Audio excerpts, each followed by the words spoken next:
Hello students, कैसी है मेरी क्लास। चलो आज हम लोग एक ऐसी कहानी पढ़ेंगे जो थोड़ी अलग है।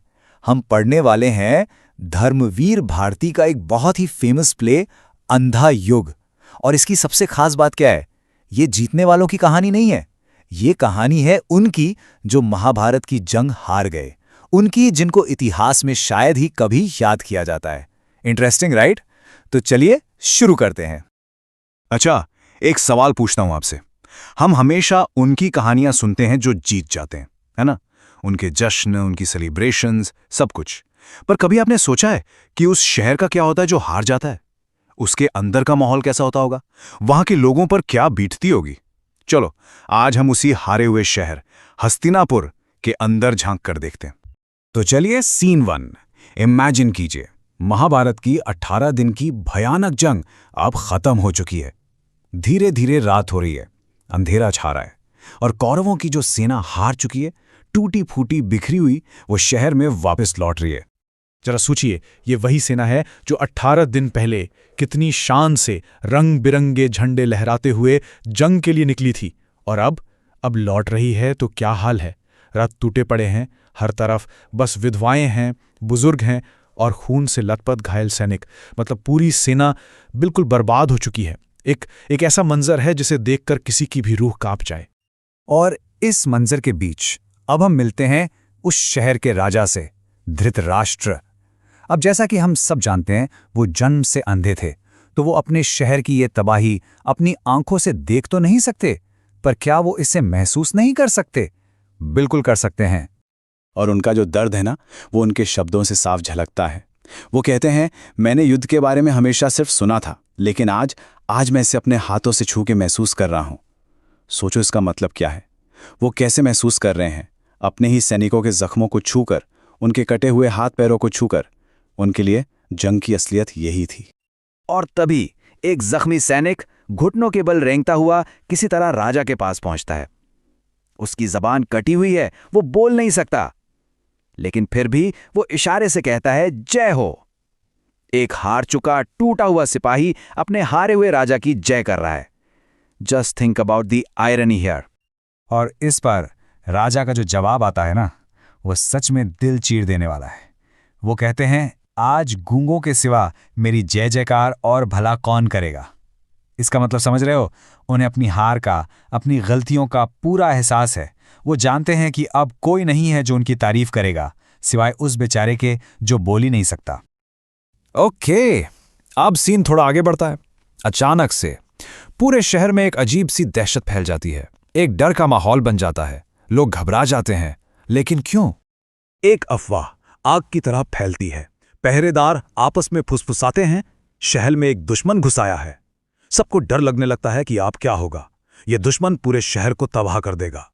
और सुनो तो सही, इस दुश्मन के बारे में कैसी कैसी डरावनी बातें फैलती हैं। कोई कहता है वो एक राक्षस जैसा है, दैत्याकार।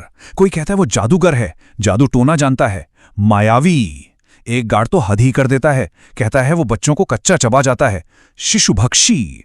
और एक अफवाह ये भी है कि वो कोई इंसान नहीं बल्कि एक गिद्ध है, एक वल्चर, जो दरवाजों के ऊपर से उड़कर शहर के अंदर आ गया है। मतलब लोग उसे इंसान कम एक मॉन्स्टर ज्यादा समझ रहे हैं। तो इतनी सारी अफवाहें, इतना डर, लेकिन असलियत क्या थी? सच क्या था? क्या वाकई कोई मॉन्स्टर शहर में घुस आया था? और फिर पर्दा उठता है सच से। ये मॉन्स्टर, ये दुश्मन कोई और नहीं बल्कि राजा धृतराष्ट्र का अपना ही बेटा था, एक कौरवा राजकुमार, युयुत्सु।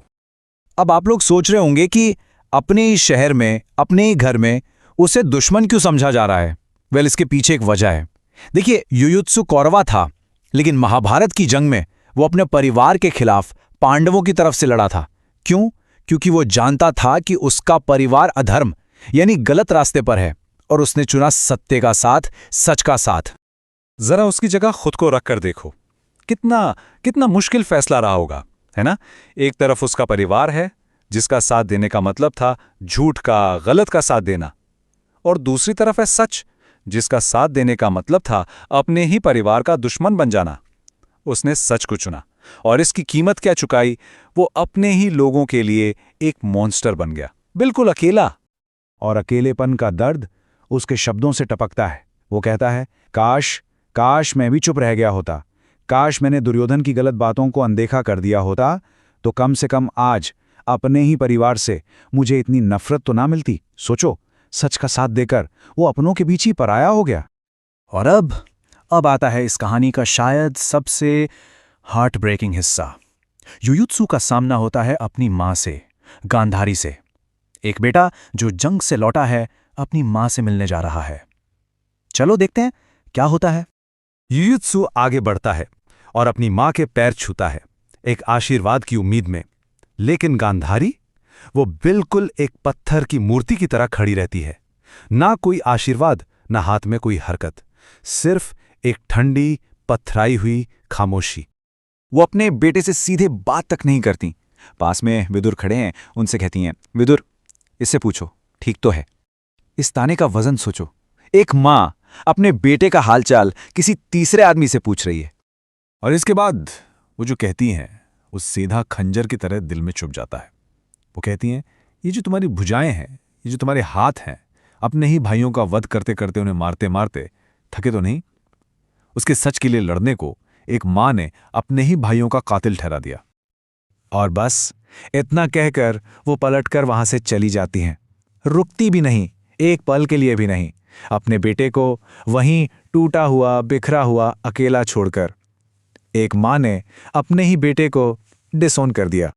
वह अपनी मां से इतनी नफरत मिलने के बाद युजुत्सु पूरी तरह से बिखर जाता है और अब उसके दिमाग में एक बहुत बड़ा सवाल घूमने लगता है कि आखिर इस जीत और हार का असली मतलब क्या है। और यहां वो एक ऐसी बात कहता है जो इस पूरे प्ले का कोर मैसेज है। वो कहता है, साइड चाहे सच की हो या झूठ की, फर्क नहीं पड़ता, क्योंकि अंत में एंड रिजल्ट में दोनों ही बर्बाद करते हैं, दोनों ही दर्द देते हैं। उसे लगने लगा है कि सच का साथ देकर भी उसे मिला क्या, सिर्फ नफरत और अकेलापन। और जैसे उसके इस अकेलेपन पर मोहर लगाने के लिए एक के बाद एक कई चीजें होती हैं।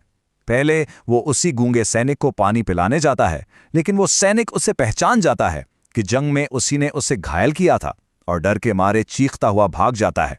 फिर अचानक महल से एक जोरदार चीख सुनाई देती है और तभी खबर आती है कि कौरवों का आखिरी भाई दुर्योधन भी हार गया है। सब कुछ खत्म हो चुका है। देखिए, युयुत्सु ने सच का साथ दिया और उसकी कीमत क्या चुकाई, अकेलापन और अपनों की नफरत। तो अब आप सोचिए, अगर सच बोलने की कीमत इतनी बड़ी हो तो क्या आप वो कीमत चुकाने के लिए तैयार होंगे? इस पर जरूर सोचना। अच्छा, सबसे पहले एक सवाल सोच के बताओ, जब कोई लड़ाई या जंग खत्म होती है तो क्या असल में सारी वायलेंस, सारा झगड़ा भी खत्म हो जाता है? हम सोचते हैं कि जीतने वाले जश्न मनाते हैं और हारने वाले चुपचाप चले जाते हैं, पर क्या ये इतना सिंपल है? क्या हिंसा एकदम से गायब हो जाती है? आज की कहानी इसी सवाल से शुरू होती है। ये दिखाती है कि कैसे एक जंग का अंत एक नई और शायद पहले से भी ज्यादा डरावनी हिंसा की शुरुआत हो सकती है। ओके, तो ये रहा आज की क्लास का पूरा प्लान। हम इस कहानी को 5 हिस्सों में समझेंगे। पहला, जीत के बाद का शोर, मतलब वॉर के ठीक बाद का सीन कैसा था। फिर गुस्से की आग, जहां हम अपने मेन कैरेक्टर के गुस्से को समझेंगे। उसके बाद अंधेरे से मिला सबक, ये कहानी का एक बहुत बड़ा टर्निंग पॉइंट है। चौथा, मौत का सेनापति, एक अजीब और डरावनी रस्म। और आखिर में हम इसे एक आखिरी सवाल पर खत्म करेंगे जो ये प्ले हम सबसे पूछता है। तो पहला सेक्शन, जीत के बाद का शोर। महाभारत की बड़ी लड़ाई अभी अभी खत्म हुई है। पांडव जीत चुके हैं, उनके कैंप में जश्न हो रहा है, शंख बज रहे हैं, जीत का शोर है। लेकिन दूसरी तरफ जहां हारे हुए कौरव थे, वहां सिर्फ एक भारी डरावना सन्नाटा है। जैसा कि सबटाइटल में लिखा है, ये वो पल है जब हारने वालों की खामोशी जीतने वालों के शोर से ज्यादा भारी हो। सीन समझ गए? तो कौरवों की तरफ इस सन्नाटे में बचा कौन है? सिर्फ 3 लोग, 3 योद्धा जो एक जंगल में छुपे हुए हैं। पहले हैं कृतवर्मा, एक वॉरियर जो अब अपनी जान बचाकर भाग रहा है। दूसरे हैं कृपाचार्य, उनके गुरु जो इस पूरी सिचुएशन से बहुत दुखी और परेशान हैं। और तीसरे जो आज की कहानी के मेन कैरेक्टर हैं, वो हैं अश्वत्थामा। उन्हें समझो एक जख्मी शेर की तरह जो बदले की आग में जल रहा है। इन तीनों को याद रखना।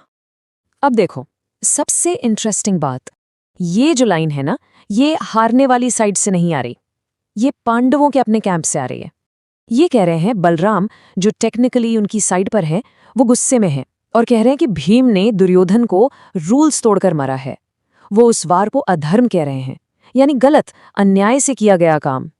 ये शायद छोटी सी बात लगे, लेकिन यही अन्याय की फीलिंग आगे होने वाली हर चीज का ट्रिगर बन जाती है। चलो अब अपने दूसरे सेक्शन में चलते हैं और देखते हैं कि ये आग कैसे भड़कती है।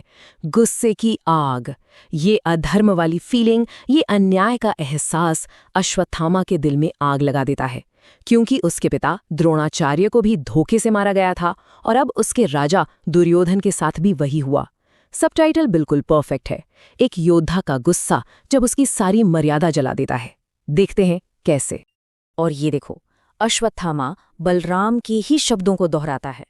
बलराम ने गुस्से में कहा था कि पांडव भी अधर्म से मारे जाएंगे, और अश्वत्थामा ने उस बात को पकड़ लिया। वो कहता है, हाँ, वो अधर्म से ही मारे जाएंगे और उनको मैं मारूंगा। बस यही है टर्निंग पॉइंट। इसी पल वो बदले की कसम खा लेता है। अब उसकी जिंदगी का एक ही मकसद है। जब कृपाचार्य यूज मर्यादा मतलब रूल्स और एथिक्स याद दिलाने की कोशिश करते हैं तो अश्वत्थामा फट पड़ता है। वो चिल्लाकर कहता है, क्या दुनिया की सारी मोरालिटी, सारे रूल्स सिर्फ मुझे अनाथ अश्वत्थामा के लिए ही बने हैं? उसकी दलील ये है कि जब सबने नियम तोड़े, पांडवों ने भी, तो अचानक सिर्फ उसे ही लेक्चर क्यों दिया जा रहा है? वो बहुत फ्रस्ट्रेटेड फील कर रहा है। चलो जरा इन दो अधर्म वाले कामों को कंपेयर करते हैं। लेफ्ट में देखो भीम का अधर्म। उन्होंने क्या किया? नियम तोड़कर दुर्योधन के जांघ पर वार किया। कब किया? दिन के उजाले में, खुली लड़ाई में। अब राइट साइड में देखो अश्वत्थामा क्या प्लान कर रहा है। वो क्या करेगा? पांडवों को सोते हुए बिना हथियार के मारेगा। कब? रात के अंधेरे में। यहाँ पॉइंट ये है कि एक गलत काम एक उससे भी बड़े गलत काम को जन्म दे रहा है। यही है बदले का साइकिल। सेक्शन 3, अंधेरे से मिला सबक। अब देखो, अश्वत्थामा को बदला तो लेना है, पर उसे अभी तक रास्ता नहीं पता। वो बेचैन है, जंगल में भटक रहा है। और तभी कुदरत यानी नेचर खुद उसे एक भयानक सबक सिखाती है। जैसा सबटाइटल कहता है, जब कुदरत खुद अधर्म का रास्ता दिखाती है। सीन को इमेजिन करो, जंगल का गहरा अंधेरा। एक डाली पर एक कौवा आराम से बैठा सो रहा है, बिल्कुल शांत, बेखबर, उसे किसी खतरे का अंदाजा नहीं है। और तभी अंधेरे से एक उल्लू निकलता है। चुपके से वो उड़ता हुआ आता है और सोए हुए कौवे पर हमला कर देता है। ये एक सरप्राइज अटैक है, एक बिल्कुल अनफेयर लड़ाई। और नतीजा? उल्लू जीत जाता है, इसलिए नहीं कि वो बहादुरी से लड़ा, धर्म से लड़ा, बल्कि इसलिए कि उसने नियम तोड़े। उसकी जीत अधर्म से हुई, एक बेखबर सोए हुए जीव को मारकर। और ये सीन अश्वत्थामा के लिए एक सबक बन जाता है। ये देखते ही उसके दिमाग में जैसे एक बल्ब जल जाता है। वो समझ जाता है कि जीतने के लिए उसे नियम तोड़ने ही होंगे। अब आगे बढ़ने का एक ही रास्ता है, छुपकर, सोते हुए, निहत्थे दुश्मन पर वार करना। कुदरत ने ही उसे रास्ता दिखा दिया है। और जैसे ही आइडिया उसके दिमाग में आता है, वो खुशी से चिल्ला उठता है। वो उस कौवे का खूनी पंख उठाकर चीखता है, मिल गया, मुझे रास्ता मिल गया। इस बार अश्वत्थामा को सच मिल गया। ये एक बहुत ही डरावना पल है। अब उसके लिए सच नेकी में नहीं बल्कि अपनी बर्बरता में है। चलो अब चलते हैं अपने चौथे और शायद सबसे डार्क सेक्शन की तरफ, मौत का सेनापति।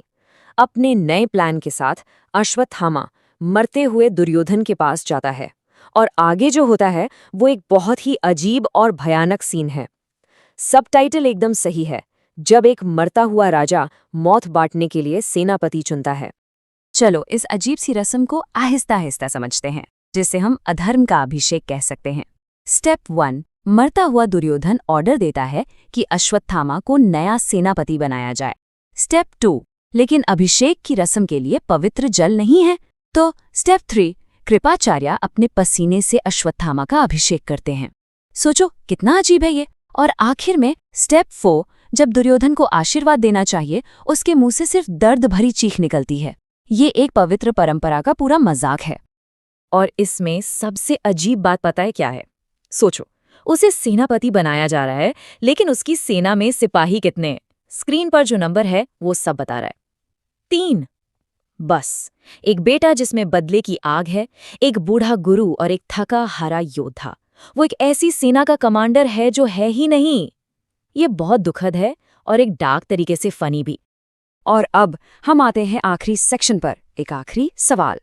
अश्वत्थामा अब सेनापति है, उसका बदले का प्लान तैयार है।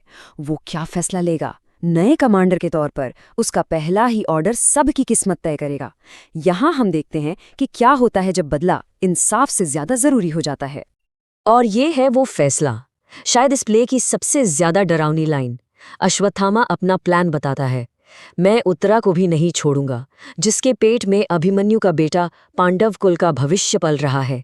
वो एक ऐसे बच्चे को मारने की कसम खा रहा है जो अभी पैदा भी नहीं हुआ। क्या कोई इंसान इससे नीचे गिर सकता है? उसने मोरालिटी की हर हद पार कर दी है। तो ये सबसे जरूरी पॉइंट है, ये अब सिर्फ बदला नहीं रह गया। एक सिपाही को मारना बदला है, एक सोते हुए सिपाही को मारना अधर्म है, लेकिन एक अनजन्मे बच्चे को मारना, ये तो आने वाले कल, भविष्य पर हमला है। ये उम्मीद को, अगली जनरेशन को, अस्तित्व को ही मिटाने की कोशिश है। वो सिर्फ एक परिवार को नहीं, वो भविष्य की आइडिया को ही खत्म करना चाहता है। और इसी आखिरी सवाल पर हम आज की क्लास खत्म करेंगे। क्या बदला लेने से कभी सच में इंसाफ मिलता है? अश्वत्थामा को लगा कि उसके साथ अन्याय हुआ और उसने इंसाफ पाने के लिए एक उससे भी बड़ा अन्याय कर दिया। क्या ये एक ऐसा साइकिल है जिसे कभी तोड़ा नहीं जा सकता? इसके बारे में जरूर सोचना। सबसे पहले इस लाइन को समझो। ये लाइन इस पूरे प्ले का, आप कह सकते हो, एक तरह से निचोड़ है। भारती जी शुरू में ही बता देते हैं कि देखो, ये अंधेरे की कहानी है, लेकिन इसी अंधेरे के जरिए हम रोशनी ढूंढने निकले हैं। ये सिर्फ महाभारत के वॉर की कहानी नहीं है, ये इंसानियत के सबसे अंधेरे कोनों की कहानी है। हम देखेंगे कि जब सब कुछ, लिटरली सब कुछ खत्म हो जाता है, तब सच्चाई और उम्मीद, होप कैसे जिंदा रहती है। तो महाभारत का युद्ध खत्म हो चुका है, द वॉर इज ओवर। लेकिन एक मिनट सोचो, क्या वॉर खत्म होने का मतलब पीस होता है, शांति होती है? यहाँ बिल्कुल नहीं। यहाँ जीत का कोई जश्न नहीं है, कोई सेलिब्रेशन नहीं है, सिर्फ एक अजीब पत्थर जैसी खामोशी है, एक ऐसा सन्नाटा जो जीत से भी ज्यादा भयानक है। इमेजिन करो हस्तिनापुर का सीन, जो जीत गए हैं वो भी टूटे हुए हैं, और जो हार गए वो तो बिखर चुके हैं, खत्म हो चुके हैं। कौरव कैंप में मातम फैला हुआ है। ये ऐसी हार है जिससे उभरना नामुमकिन सा लग रहा है। और इस सन्नाटे में ना एक बहुत बड़ा सवाल छुपा है कि ऐसी जीत का क्या फायदा जिसके बाद सिर्फ लाशें और अफसोस बचे? मतलब ऐसी जीत से तो हार बेटर थी, राइट? अब इस माहौल में बचा कौन है, ये देखना बहुत जरूरी है। देखो, सबसे पहले हैं गांधारी, जिनका गुस्सा और दुख 7वें आसमान पर है। उनके 100 बेटे मारे जा चुके हैं। फिर हैं धृतराष्ट्र, जो सिर्फ आंखों से नहीं, अब हिम्मत से भी पूरी तरह अंधे हो चुके हैं, एकदम हारे हुए। फिर आते हैं विदुर, जिनकी सच्चाई, जिनकी एडवाइस किसी ने नहीं सुनी और अब वो अकेले खड़े हैं। और संजय, बेचारे संजय, जिन्होंने पूरा युद्ध लाइव देखा और सुनाया है, वो उस हॉरर से बाहर ही नहीं निकल पा रहे। ये सब लोग जिंदा तो हैं, पर अंदर से बिल्कुल मर चुके हैं। और इसी टूटे, बिखरे, खामोश माहौल में एक तूफान की तरह एंट्री होती है इस एक्ट के सेंट्रल कैरेक्टर की, जिसका नाम है अश्वत्थामा। इसके आने से सन्नाटा तो टूटता जरूर है, लेकिन एक भयानक चीख के साथ। सबसे पहले ये समझो कि अश्वत्थामा था कौन। ऐसे कोई नहीं था वो महान गुरु द्रोणाचार्य का बेटा था, एक बहुत ही रिस्पेक्टेबल वॉरियर। लेकिन जब उसके पिता को अधर्म से झूठ बोलकर मारा गया तो उसके अंदर का इंसान मर गया। अब वो योद्धा नहीं रहा, वो एक पशु, एक जानवर बन चुका है जिसे सिर्फ और सिर्फ बदला चाहिए। और यहीं से वायलेंस का एक नया और भी ज्यादा भयानक चैप्टर शुरू होता है। और ये लाइन, ओ माय गॉड, ये लाइन उसके माइंडसेट को इतना परफेक्टली बताती है। वो कहता है, वध तो योद्धा करते हैं, रूल्स के साथ, नियम के साथ। मैं वध नहीं करूंगा, मैं हत्या करूंगा, मर्डर। इसका मतलब साफ है, अब मेरे लिए कोई नियम, कोई धर्म, कोई मॉरलिटी कुछ नहीं बचा है। युद्ध ने इंसानियत के सारे रूल्स तोड़ दिए हैं, तो अब मैं भी सारी हदें पार कर जाऊंगा। सोचो कितना गुस्सा, कितनी नफरत भरी है उसके अंदर। तो सवाल ये है कि ये बदला आखिर वो लेगा कैसे? दिन के उजाले में नहीं, युद्ध के नियम से तो बिल्कुल नहीं। वो चुनता है रात का अंधेरा, अंधेरा जो उसके खुद के मन के अंधेरे से, उसकी सोल के अंधेरे से मैच करता है। और यहीं से शुरू होता है इस प्ले का सबसे डार्क, सबसे डिस्टर्बिंग चैप्टर। और यही इस एक्ट का सबसे हॉरिफाइंग मोमेंट है। क्या लगता है आपको? सोचो जरा, एक इंसान जब बदले में इतना अंधा हो जाए तो वो किस हद तक गिर सकता है? चलो देखते हैं। तो देखो, ये भयानक रात आगे कैसे बढ़ती है। स्टेप 1, वो चुपके से पांडवों के कैंप में घुसता है। सब सो रहे हैं, बेखबर। स्टेप 2, वहां अंधेरे में वो 5 पांडवों के सोते हुए बेटों को गलती से 5 पांडवा समझ लेता है। बदले का अंधपन देखो, उसे कुछ दिखाई नहीं दे रहा। और फिर स्टेप 3, वो उन 5 मासूमों की नींद में ही बेरहमी से हत्या कर देता है। और उसे सच में लगता है कि उसने अपने पिता का बदला ले लिया। उसे लगता है वो जीत गया। कितनी बड़ी, कितनी ट्रैजिक आयरनी है ये। उसे लगा उसने पांडवों को मारा, पर असल में उसने मारा पांडवों के फ्यूचर को, उनकी आने वाली पीढ़ी को। बदले के अंधेपन में उसने इतना बड़ा पाप कर दिया जिसकी कोई माफी हो ही नहीं सकती। इस एक काम से उसने युद्ध की आग को बुझाया नहीं, बल्कि उसमें आने वाली पूरी जेनरेशन को झोंक दिया। फिर सुबह होती है और सच सामने आता है। पूरे पांडवा कैंप में कोहराम मच जाता है और फिर होता है सामना। अश्वत्थामा का सामना होता है स्वयं भगवान कृष्ण से। अब हिसाब किताब तो होना ही था, द फाइनल शोडाउन। इससे पहले कि हम आगे बढ़ें, एक छोटा सा कॉन्सेप्ट समझ लो। ये ब्रह्मास्त्र क्या चीज है? ये कोई आम तीर या तलवार नहीं है, ये अल्टीमेट वेपन है। इसे आप आज के टाइम का न्यूक्लियर बॉम्ब समझ सकते हो। एक बार चला तो पूरी दुनिया खत्म, प्रलय, टोटल डिस्ट्रक्शन। ओके, चलो आगे बढ़ते हैं। तो जब अश्वत्थामा हर तरफ से घिर जाता है, जब उसे अपनी हार साफ साफ दिखने लगती है, तो वो अपनी आखिरी चाल चलता है। फ्रस्ट्रेशन में, गुस्से में वो ब्रह्मास्त्र चला देता है। और ये सिर्फ पांडवों को मारने के लिए नहीं, बल्कि सब कुछ और एवरीथिंग डिस्ट्रॉय करने के लिए। वो बेसिकली कहता है, अगर मैं नहीं तो कोई नहीं। ये उसके टूटे हुए प्राइड की आखिरी चीख थी, एक ऐसी चीख जो पूरी दुनिया को खत्म करना चाहती है। अब सीन में आते हैं कृष्ण। वो ब्रह्मास्त्र को रोकते हैं, लेकिन अश्वत्थामा को उसके पाप की सजा देते हैं। और ये सजा मौत से भी बदतर थी। उन्होंने श्राप दिया कि तुम युगों युगों तक इस धरती पर भटकते रहोगे। तुम्हारे शरीर से पुस और खून की बदबू आएगी। तुम हमेशा अकेले रहोगे, कोई तुमसे बात तक नहीं करेगा, एक जिंदा लाश की तरह। जरा इसकी गहराई सोचो। जिसने सब कुछ खत्म करना चाहा, उसे कभी ना खत्म होने वाली अकेली जिंदगी का दुख दे दिया गया। Can you even imagine a worse punishment? I don't think सो।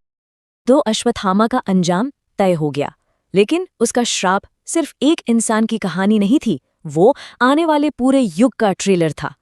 एक ऐसे दौर का जिसके बारे में एक भविष्यवाणी, एक प्रोफेसी सबको हिलाकर रख देती है। अब सीन में एक बड़ा अजीब कैरेक्टर आता है, एक वृद्ध याचक, यानी एक बूढ़ा भिखारी। वो पहले झूठी भविष्यवाणी करता था, पर अब उसे सच में आने वाला कल दिख रहा है। और वो जो देखता है वो बहुत डरावना है। वो कहता है कि ये जो जीत है ना, ये जीत नहीं है। इससे एक अंधे युग की शुरुआत होगी, एक ऐसा टाइम जहां सच, झूठ, अच्छा, बुरा सब मिक्स हो जाएगा, मॉरल वैल्यूज खत्म हो जाएंगी। और वो ये भी प्रेडिक्ट करता है कि स्वयं कृष्ण, जो इस युद्ध के सूत्रधार हैं, उनकी भी एक दिन एक साधारण कॉमन मौत होगी।